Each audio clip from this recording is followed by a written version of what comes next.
My 13-year-old daughter is afraid to sleep in her own bedroom because she's fearful of what might happen to her. And let me be clear, the claims that were used about the public donation to buy a home or anything else are completely false. You wake up, check the morning headlines, and see a story so unbelievable that you have to read it twice just to make sure you're not imagining things.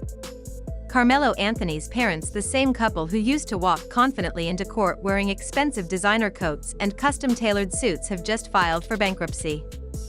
But this isn't your average "we can't pay the bills" situation. This is deeper, stranger, and far more suspicious. I asked the grand jury to return a first-degree murder indictment against Karmelo Anthony, which they did. A Texas district attorney taking to social media to announce Karmelo Anthony is formally facing charges that could lock him up for life. Court records reveal something important. The bankruptcy filing came right after a judge froze nearly all of the family's assets. That means bank accounts, real estate, investments, luxury items, everything locked up overnight. From the outside, it might look like a clever legal strategy to protect what little they have left. But prosecutors see something entirely different. To them, this isn't strategy. It's desperation.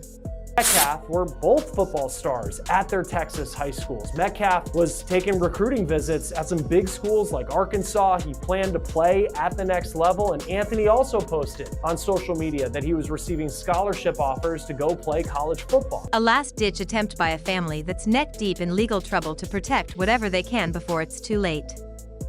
Reporters who got their hands on the late-night court filing say the Anthony family is claiming over $12 million in debt, and most of it is tied directly to their son Karmelo's ongoing murder trial. Legal fees alone have climbed past 7 figures, with millions more spent on private investigators, expert witnesses, and financial consultants. But there's another layer that's got federal investigators watching closely. Several offshore accounts have now been flagged as potentially linked to the murder investigation into Austin Metcalf's death. Another athlete who wasn't on Metcalf's team stood under the tent. His name was Karmelo Anthony. Karmelo Anthony, class of 2025, Centennial High School, Frisco, Texas. That's video of Anthony mic'd up for a football tournament for Carolina Sports District that we found on YouTube. Sources close to the case say the bankruptcy paperwork was filed less than 48 hours after court officials moved to freeze assets they believed were connected to illegal transfers. Some of those frozen assets, prosecutors claim, may lead straight back to the night of the stabbing. One investigator used a colorful metaphor: it's like closing the barn door after the horses have already run off. In other words, a lot of the Anthony family's cash may have already been moved far away, possibly beyond U.S. reach. Meanwhile, the Metcalf family's lawyer didn't hold back. Standing outside the courthouse, they told reporters, "The truth doesn't disappear when you file bankruptcy." We wonder now if that will ever happen because of what he allegedly did next on April 2nd. That day, Karmelo Anthony and Austin Metcalf got into a confrontation under the tent. According to witnesses, Metcalf told Anthony to leave the team's tent, and at that point, Anthony allegedly reached into his backpack and said something along the lines of "make me." Here's what Austin's twin brother told WFAA-TV. You can't hide behind paperwork. If these funds are tied to Austin's murder, they'll be found no matter where they've been hidden. That statement has fueled a heated debate online and in legal circles. Is this just a case of a wealthy family going broke from endless legal battles? Or is it the final chapter in a long-running plan to shield millions from the law?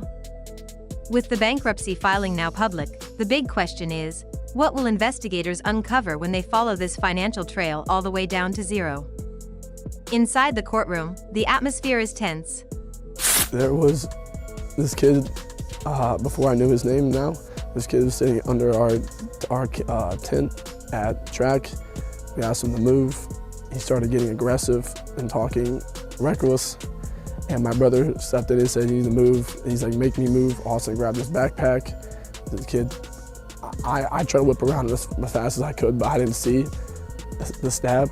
Prosecutors seize on the bankruptcy as proof that the Anthony family's so-called empire is collapsing. Piece by piece, they start showing the jury exactly what the family has been doing with their money over the last year.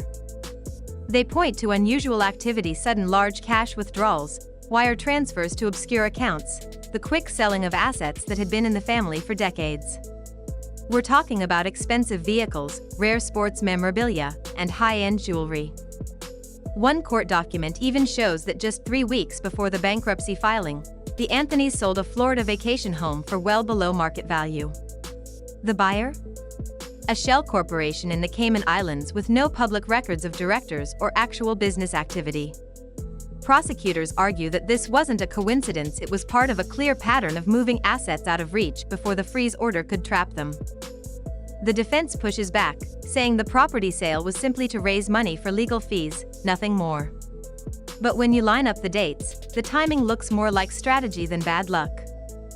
Investigators claim that the biggest transfers and asset sales happened right after the now infamous $100,000 payment connected to the murder case was discovered. To them, it's like the family saw the walls closing in and started unloading anything valuable that the government could grab.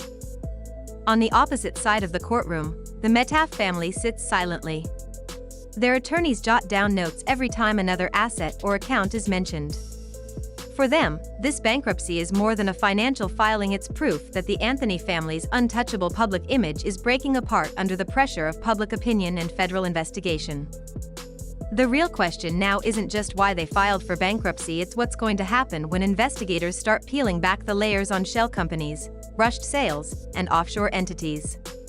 If even a fraction of those transactions connect to what happened that night in the stadium tent, this case could shift from financial scandal to rock-solid criminal conspiracy. The prosecution ramps up the drama by projecting the Anthony family's bankruptcy petition on the big courtroom screen, going through it line by line so the jury can see. The list of creditors is long: banks, luxury stores, private lenders, and even a few mysterious personal loans that don't require repayment. The total debt? Over $20 million. But what makes the jury lean forward isn't the total debt, it's what's missing. Federal investigators say the filing leaves out several key assets, like an $80,000 diamond bracelet and a luxury sports car that was recently spotted at a relative's home. To prosecutors, these omissions suggest intentional deception, and if proven, that could turn the bankruptcy from a civil issue into criminal fraud. Bank records also reveal huge cash withdrawals right before the court-ordered freeze. One in particular stands out: $250,000 in cash withdrawn from an account in Karmelo's father's name, at a bank just a mile away from a private airstrip. That sparked speculation that not only that cash, but other hidden funds, might have already been flown out of the country. The defense insists the Anthonys are simply overwhelmed by debt, not criminals. They call them good people in bad circumstances, and chalk up the missing items to sloppy paperwork. But their polished, almost rehearsed delivery doesn't carry the same weight as the prosecution's steady stream of receipts, timelines, and photographs. The jury and the public are left wondering, is this bankruptcy a genuine financial collapse, or a carefully planned cover-up to hide murder money? And if it's the latter, how much of it will be uncovered before it's gone forever? Then the prosecution drops another bomb: wire transfer records that somehow slipped past the initial bankruptcy disclosure. One shows $90,000 sent to a Cayman Islands shell company just 3 weeks before the bankruptcy.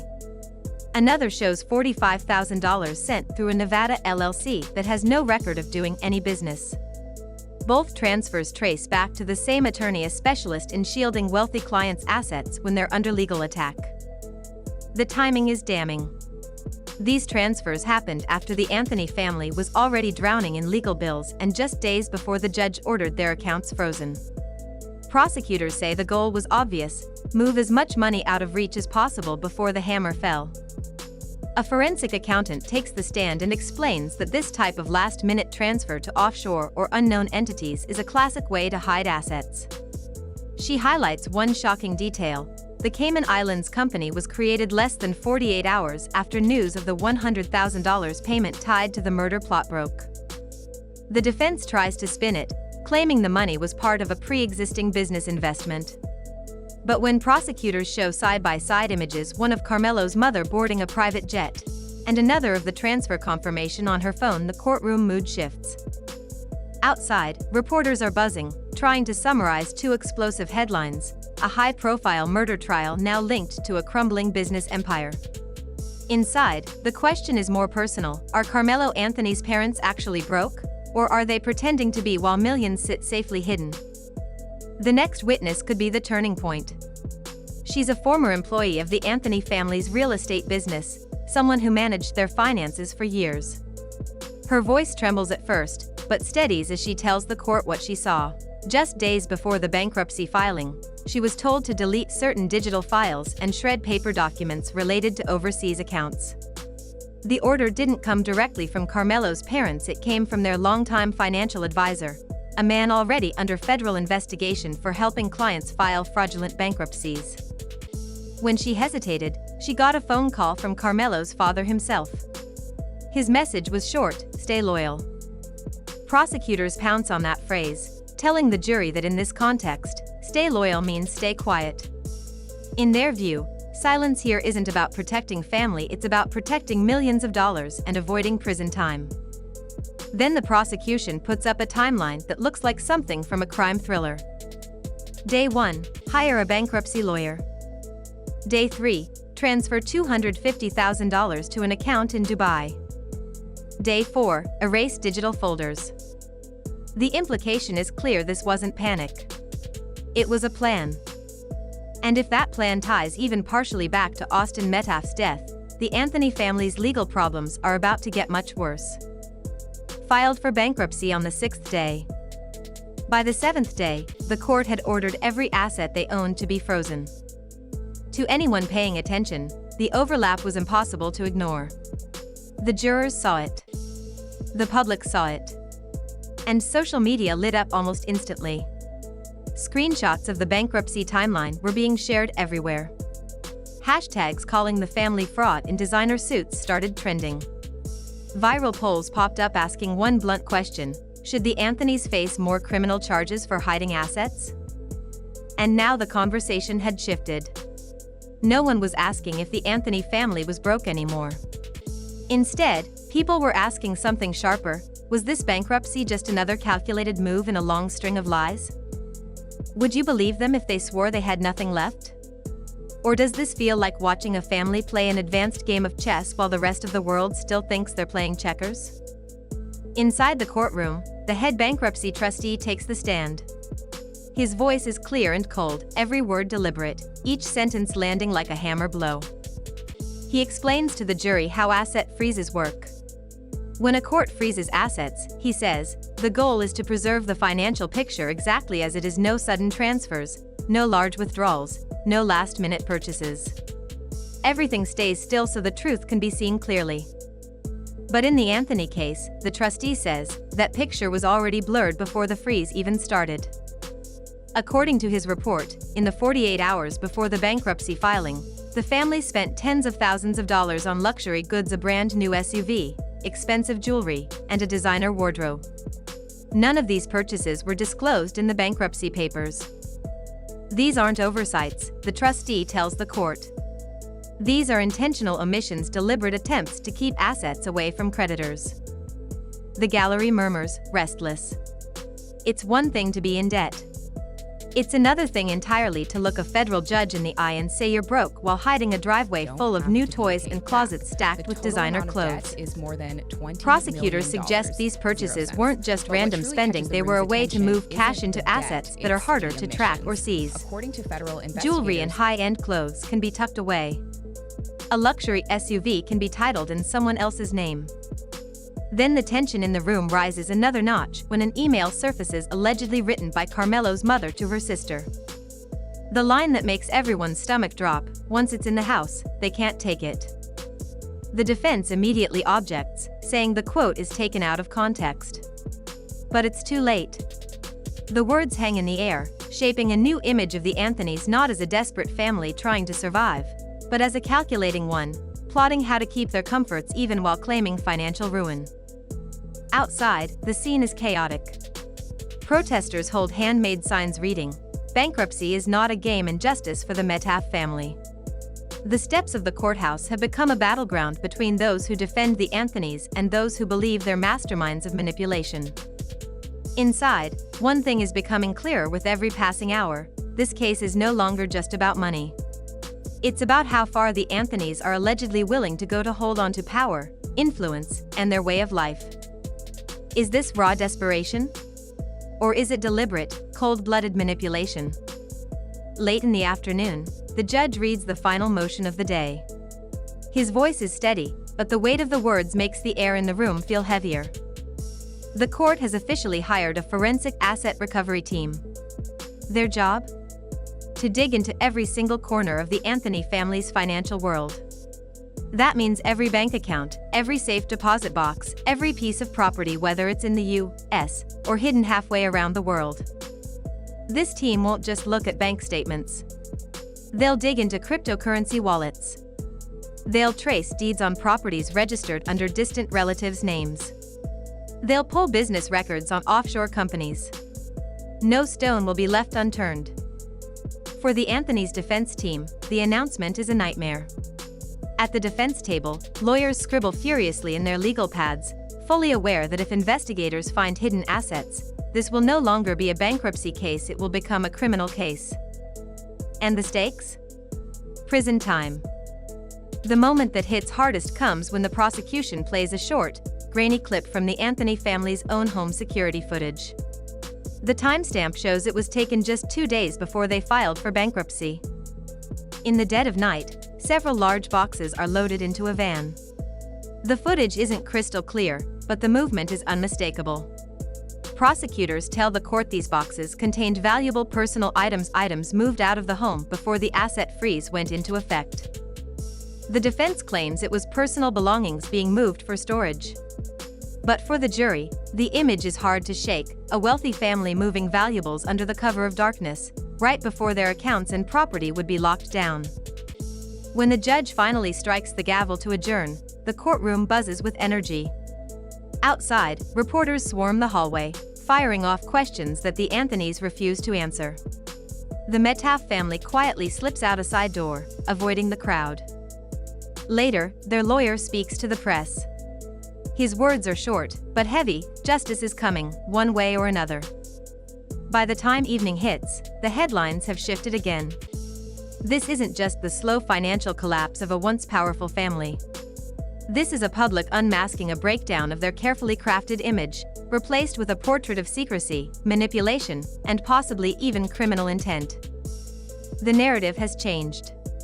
Once, the Anthonys were seen as respectable, untouchable, even admirable. Now, the questions hanging over them are darker. If they've been hiding assets from the court, what else have they been hiding? If they can move money so quickly, where else could it have gone? And most importantly, will the truth come out before there's nothing left to recover? In the days ahead, the asset recovery team will start its work. They'll follow digital trails across borders. They'll subpoena records from foreign banks. They'll cross-check property deeds, business registrations, and private account numbers. If even one hidden account is found, if even one piece of property is traced back to them, the fallout will be brutal. Not just financially, but legally, with charges that could put members of the Anthony family behind bars.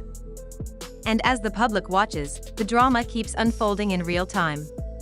Every leaked document, every witness testimony, every tiny update feels like another piece in a puzzle that, once finished, could destroy what's left of the Anthony name. Right now, all that remains is a single, burning question, not just in the courtroom, but in the minds of everyone following the case. Are the Anthonys truly broke? Or have they been playing the longest, boldest game of hide and seek with millions of dollars that the justice system has ever seen? Thanks for watching. Fam, stay real, stay respectful in the comments, and remember, sometimes silence isn't peace, it's preparation. See y'all in the next video. This is Celeb Nova, where the drama ends and the truth begins.